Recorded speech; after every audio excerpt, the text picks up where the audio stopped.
ما تبقى من هذه المدينة. Hello guys, good morning. Kain po tayo. Meron akong pancit canton. Nilagyan ko siya ng red bell pepper, green bell pepper, at saka orange and cabbage.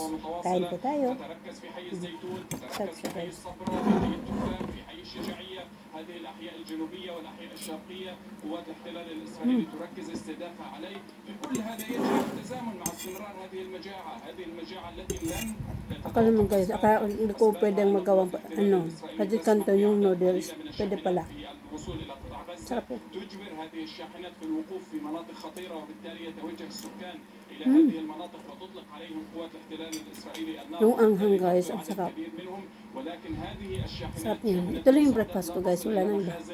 مؤسسات الأمم المتحدة، وبالتالي لا توزع على كافة السكان، وبالتالي عدد قليل من السكان من يستطيع الحصول على هذه المساعدات من تلك المناطق.